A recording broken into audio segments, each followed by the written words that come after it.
can you open the show for us? Sure. This is Open for Business, a branded podcast from eBay and Gimlet Creative about how to build a business from the ground up.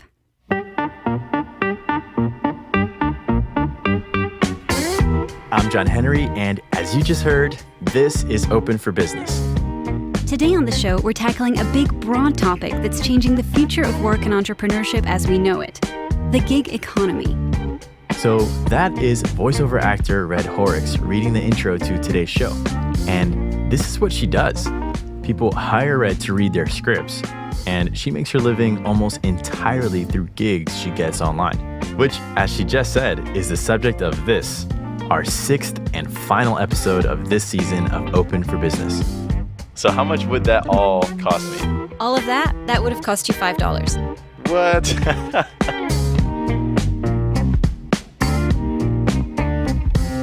Today on the show, we're going to be talking about a trend that's helping shape the American economy as a whole and redefining what it means to be an entrepreneur, the gig economy. Let's start here. What do we even mean when we say the gig economy? I guess the way that I think about it is the gig economy is the opportunity to do small one-off jobs through some sort of an online platform. So I think that's how most people would define the gig economy. That's Diane Whitmore Schanzenbach. Diane runs the Hamilton Project at the Brookings Institution, where she's spent a lot of time thinking about how this economic trend is changing the way people work. And what Diane is saying here is that for many Americans, work no longer means going to the same place every day and getting a paycheck at the end of 2 weeks. Work happens when you want it to happen, or when you need it to happen. It can even happen after your day job is done. So if you've ever requested an Uber or rented an apartment on Airbnb or hired someone to run an errand on TaskRabbit or sold anything on eBay, you are part of this phenomenon. You're contributing to what some people say is the biggest transformation to the American economy since the Industrial Revolution. So what are the official stats about the gig economy? What data has the U.S. government been collecting on this phenomenon? Well, since 2005, not much. In fact, zero data. The government stopped collecting official data on this right then, before the takeoff of the online gig economy. And so it's actually been really hard to figure out how many people participate in that today. The best data that we do have about who's participating in the gig economy as a whole actually comes from Chase Bank. They took a random, anonymous sample of 1 million Chase customers, and here's what they found. The number of people who earned income through the gig economy grew 47 times over between 2012 and 2015. That's equivalent to 10.3 million people, more than 3 times the number of cashiers in this country. It's about 4 times the number of waiters and waitresses. It's more than 6 times the number of elementary school teachers. What I can say as an economist is having that kind of opportunity to earn a little bit of extra money in a very flexible manner makes workers better off, especially, in a time where incomes have been stagnant, wage growth has been anemic, and so this is helping a lot of people make ends meet. It's created a market, a very efficient, quick-to-serve market in a place where there didn't used to be one, and that's how the economy changes.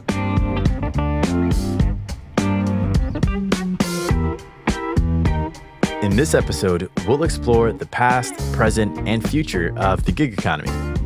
We'll tell 2 stories of entrepreneurs who are thriving on this new frontier of entrepreneurship.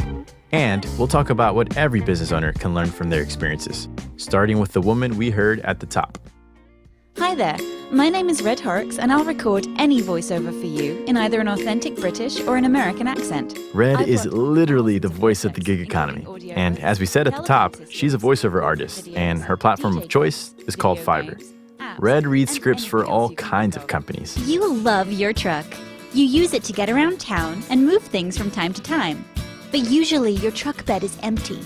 Well, how does making a few bucks and helping people in your community sound? Say you're a music startup that needs a promo. Red will do that for you.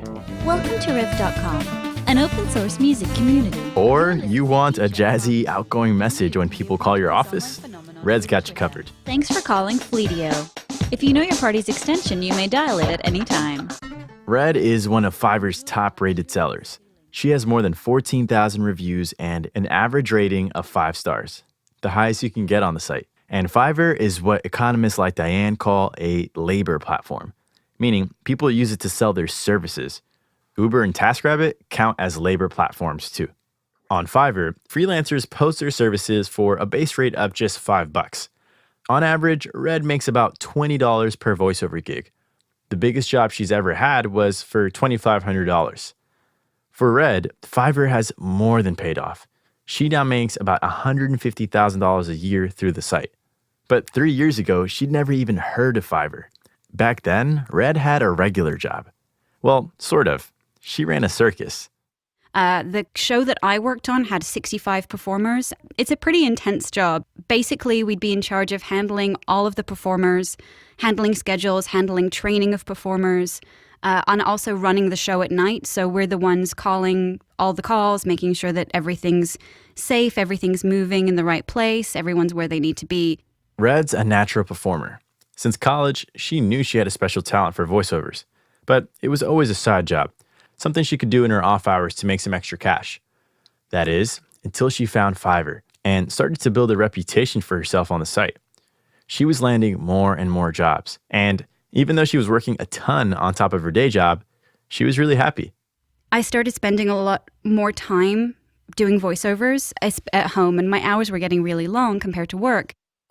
But I found that even though it was, going to be 1 a.m. when I got home, I was really looking forward to doing the voiceover work. And I would, check my voiceover work email while I was still at work. And it was one of those things where it just it made me feel really empowered, and it made me feel like I had no limits on me. And I really, really enjoyed it.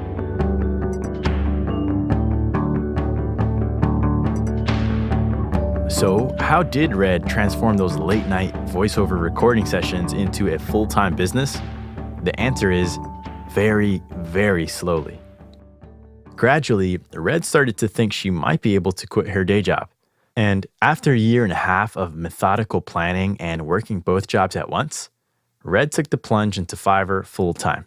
And I did a lot of budgeting and ran the numbers a lot of times and ended up giving 4 months' notice in order to go ahead and leave my job because I was still terrified that it would all fall apart. I wanted to give enough notice where I could actually switch to working solely off my voiceover income and banking my paycheck from the circus. Got it. To make sure that I was good, to make sure that I could do it. And that's lesson number 1. Start slowly. If you can, make sure you have the runway to do it before you take that plunge. And the good news is that on-demand work allows you the flexibility to take your time because you can work when and how much you want while keeping your day job. So you can experiment with what works best for you. You may never actually quit your day job, and that's fine. It's actually normal. The vast majority of people in the gig economy keep their day jobs. On labor platforms like Fiverr, the average person makes a third of their living through the gig economy. Red makes 90% of her income this way. And Red knew she'd made the right decision on the very first day after she finally quit her job at the circus. She still remembers the date. It was September 29th, 2014. I was having lunch with a friend because I was like, I don't have to go to work. I'm going to go have lunch with a friend. All right. And I was sitting in the restaurant and we were having a beer in the afternoon because I didn't have to go to work. And my phone rings and it's a studio that I'd auditioned for a couple of times. And they were like, hey, we've got a project for you. Can you be here in half an hour? And I'm like, yes, I can. I'm going to get a glass of water and I'm going to put my beer away and I'm going to hightail it over there. And great. So that was literally the first day. And Wow. if I'd have been working at the circus, I wouldn't have been able to take the job. Wow. So that was very rewarding. It's like an immediate, okay, we're good. We can do this. Since that day, Red has bought her own home, and she's been able to support her boyfriend while he goes back to school full time. Actually, they just got married. They're going on their honeymoon, and Red doesn't have to ask anyone for vacation time.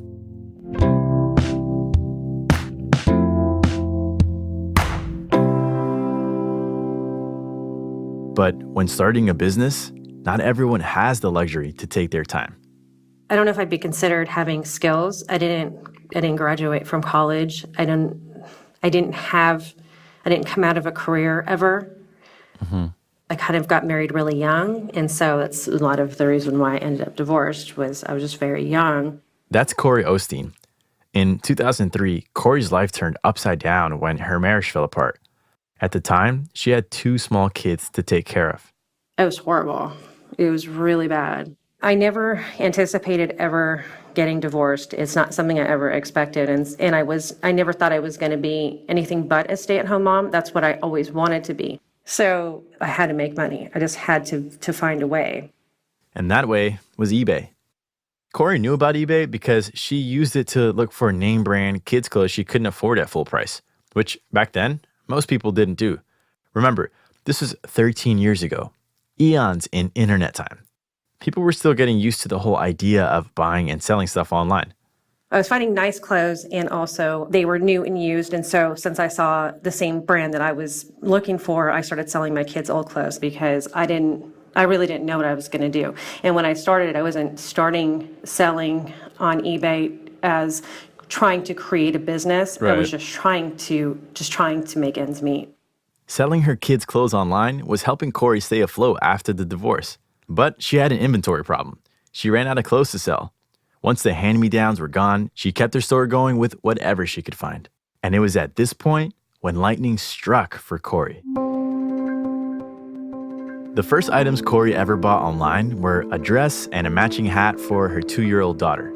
This was before she'd sold anything herself, back when she was just a customer looking for a deal. The outfit arrived at Cori's house wrapped in tissue paper with a pretty ribbon and a handwritten thank you note. And the memory of this personal and beautiful packaging stuck with Cori. When she started her own eBay store, she wanted to use that same kind of packaging for her customers. But there was a problem. The packaging was the one thing that I couldn't find. Like any savvy entrepreneur, Cori identified this gap in the market, and she seized the business opportunity. She figured if she, an eBay seller, couldn't find the packaging she wanted to ship her stuff, other business owners probably had that same problem. And she was right. So, Cori pivoted away from selling children's clothes to selling shipping and packaging supplies. To make that pivot, she did tons of research. She relied on connections she already had, and then eventually, she started designing her own personalized decorative packaging that she sells today. It was a hugely profitable move. Cori had hit on a need that lots of other entrepreneurs selling online also had. And so it wasn't long before her new business took off. It's kind of exciting, like people are buying your stuff, and I think it helped me get through just a really difficult time because it helped take my mind off of, what I was going through. At first it was just me, and then it wasn't too long before I had someone helping me pack. Before the internet, who would have thought back then that was something that could happen? It's exciting that you could just go pull something out of your closet and make money. And just a regular person with no business expertise, without any, without having the funding or the knowledge or having, go get a loan from a bank or write up a business plan. Just a regular person can just throw some whatever they have up online and really instantly turn around and make money off of it. And this brings us to lesson 2. Whether you're selling online or offline, your best move is to find your niche. Ask yourself, what is the thing that no one else has noticed but you, or that you are especially equipped to provide? This question is so important for any entrepreneur starting a business that we usually spend a whole week on it at the startup accelerator I run, Co-Found Harlem. And you know what I like to tell those guys? There's riches in niches. Case in point, Cori. Today, her business, UPakNShip, is a multi-million-dollar packaging company with over 34,000 positive reviews on eBay in the last year alone. Eventually, Cori got remarried, and her husband, Bo, helps her run UPakNShip. They have 13 employees and 2 locations, one in California and one in South Carolina, near their summer home. Today, Cori is running her company exactly the way she wants to. I'm still at home with the kids to this day. Right. Because I couldn't leave them. That was the most important thing to me. Absolutely. Was being home with them. And then when something comes up, say that the kids have an event or a doctor's appointment or something, I can just go. Cori falls into the capital platform part of the gig economy. A capital platform lets you sell or lease goods instead of services. eBay is a capital platform, so is Airbnb. Capital platforms make up the majority of the gig economy. According to that Chase study, roughly 3/4 of people who made money in the gig economy have done so on capital platforms.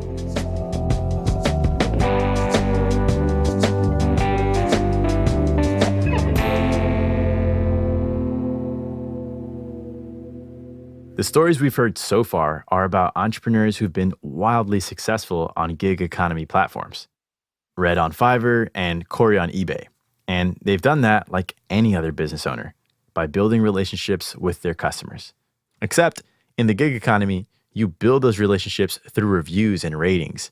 Online, those reviews and ratings are your reputation. We're going to spend some time here talking about this because every provider in the gig economy is trying to figure out how to deliver service that gets the best reviews. And every platform is trying to figure out a fair way to deal with those reviews. Because a lot of times in this online economy, there are customers reviewing people who they'll likely never meet in person. When you have an anonymous person connecting with another anonymous person and they're relying on each other, it's important that they can find some way to trust each other. And so right from the start, our founders came up with this concept of feedback. And it was really the original mechanism for helping people understand how to trust each other in that marketplace's environment. That is Laura Chambers, Vice President of Consumer Selling at eBay. Although over the years, she's held lots of jobs there. Manager of, hang on, I'm going to have to think this up. Manager of Corporate Strategy, General Manager of PayPal Mobile. But throughout her time at eBay, Laura's been working to perfect their system for feedback. Head of University Programs, Vice President of Trust, and Vice President of Consumer Selling. And because this is so tricky, they've been working on this for nearly 20 years, since 1997, when eBay was pioneering how to let customers leave feedback for sellers online. It was absolutely revolutionary at the time. I mean, no one had a marketplace, and certainly no one had developed a feedback system before. You know, if you think about the time, people used to send each other cash in envelopes. Like, that's how they did payments. So this was always a marketplace that was built on trust. Ratings are the key to building that trust. And therefore, they determine whether people can make a living through these platforms online. Because virtually every gig economy platform is designed around giving customers the opportunity to rate their experience. And that's great if you're a customer or if you're a provider with a top score. It's instant credibility. But what if you're not? What if you get a terrible review? Did that one-star review actually reflect the service you provided? Or was your customer just having a bad day? Or did they not like something vague about you? Right now, there's no good way to know. This is such a big issue that the academics we talked to have a name for it. It's called data Darwinism. So if you're a leader in this new economy, an Uber or a Lyft, a TaskRabbit or an eBay, how do you deal with the problem of potentially biased reviews? Laura says eBay is tackling this issue head on and trying to come up with some industry best practices. There are so many great gig economies coming up and so much great innovation. So we love connecting with folks that are doing it differently to learn about it. And so we went out and we spoke to everyone. We spoke to, the Ubers and the Lyfts of the world and Etsy's and Airbnbs and all those guys. And here's one thing they talked about in those meetings. These platforms have the ability to weigh different kinds of feedback. For instance, eBay used to let subjective reviews like what was my overall experience with the seller play a much bigger role in the seller standing on the site. What our sellers felt was that wasn't very fair to them because those are actually fairly subjective and they're not always accurate. And sometimes there can be some bad behavior that goes into negative reviews and so forth. So we completely changed our standards program to just look at much more objective data. Objective data, like did you receive your items on time? Or did your driver drop you off at the right address? Did your tasker make the delivery you requested? Platforms have the power to collect all of this objective data plus the subjective reviews and decide how much weight to give which kinds of feedback. So your overall rating is a mix between facts and feelings. And this is important because even Laura knows how easy it is to make a mistake when leaving a review. I remember the first piece of feedback that I gave, and I got it completely wrong. I bought a microwave and it arrived and it was blue, and I was furious. And so I left feedback for the seller saying, you know, I bought a silver microwave and it arrived blue, and obviously I was mad. And the seller very politely replied to let me know that that was the protective cover for the microwave, and I could just peel it off. So my first experience of leaving feedback was a little bit of an embarrassing one, but you know, that's kind of what happens. It's how we learn, and that's how the marketplace gets better. So that's the first one I remember leaving. So what's your takeaway from that? Look, people are human. I think that's basically it, right? When you have a marketplace, you have a human interacting with another human, and we all do our best and we all assume the best, but sometimes we make mistakes. And this brings us to our final lesson. The gig economy runs online, but it's still a human-to-human interaction. And humans have bad days. Sometimes a provider will make a mistake on the job. Sometimes a customer will leave a review that isn't fair. That happens. But as a gig economy provider, you have to do everything you can to make sure that your overall feedback is as positive as possible, so one or two human mistakes won't make or break you. The good news is these gig economy platforms are also trying to do their part so that customers have their say and providers are protected. So to recap today's lessons about the gig economy, lesson number 1. Start slowly. And in the gig economy, you have the option to do that. You can build your business at your own pace. Lesson number 2, find your niche. Or as I like to say it, there's riches in niches. This is true online and off, but online, there are lower barriers to entry, which means it's easier to pivot when you find that niche. Lesson number 3, ratings matter. And in order to succeed in the gig economy, you have to take them seriously, whether you're a customer or a provider. And remember, these are human-to-human interactions. There are people on the other side of those stars.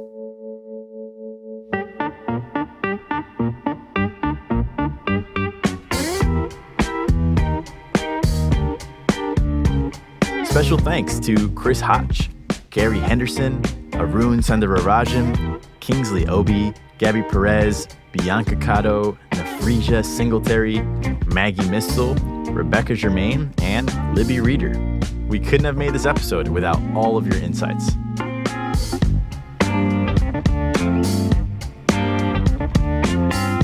And thank you to all of our listeners. It's been so great hearing from so many of you. Let us know what you think of the show on iTunes and Google Play. Just like on the gig economy, reviews matter. They help new listeners discover the show. Open for Business is a branded podcast from eBay and Gimlet Creative. I'm John Henry. Thanks for listening.